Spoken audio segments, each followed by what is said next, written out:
55-ci test tapşırığına baxaq. Yaz gecə gündüz bərabərliyi günündə günorta vaxtı günəş şüalarının 50 dərəcə bucaq altında düşdüyü şimal və cənub enlikləri arasında məsafə xəritə üzərində 20 sm-dir. Həmin xəritənin miqyasını hesablayın.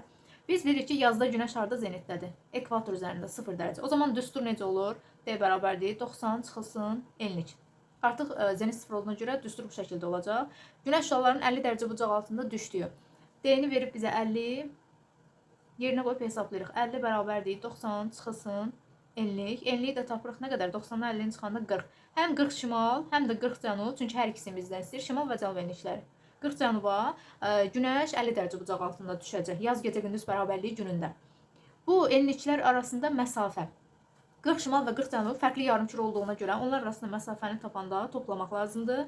Bunların arasında cəmi 80 dərəcə məsafə var və biz bunu ikinci hissə miqyası kilometrə çevirməliyik. Bir dərəcəmiz 111 kilometrdir. 80-i vururuq 111-ə. 8880 kilometr.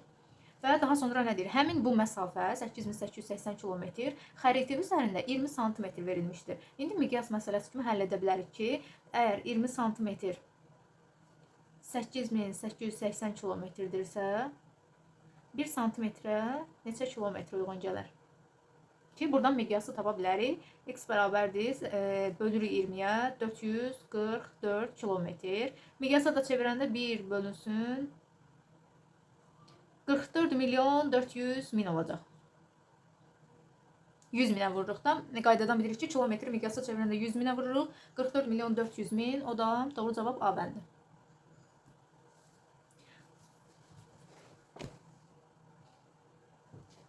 56-cı test tapşırığına baxaq. Xəritə sxemi əsasən qütb gecə və gündüzlərinin müşahidə olunduğu məntəqələri müəyyən edin. Biz bilirik ki, qütb gecə gündüzləri qütb işıqlanma qurşağı daxilində, yəni 66.5-dən 90 dərəcəyə qədər həm şimalda, həm cənubda müşahidə olunur. Yəni qütbə ən yaxın olan əraziləri dairədən şimaldakı enlikləri götürməliyik. Buraya uyğun gələcək 1, 2 və 3-cü məntəqələr hansı ki dairədən yuxarıda yerləşirlər. 1, 2, 3 doğru cavab C bəndi.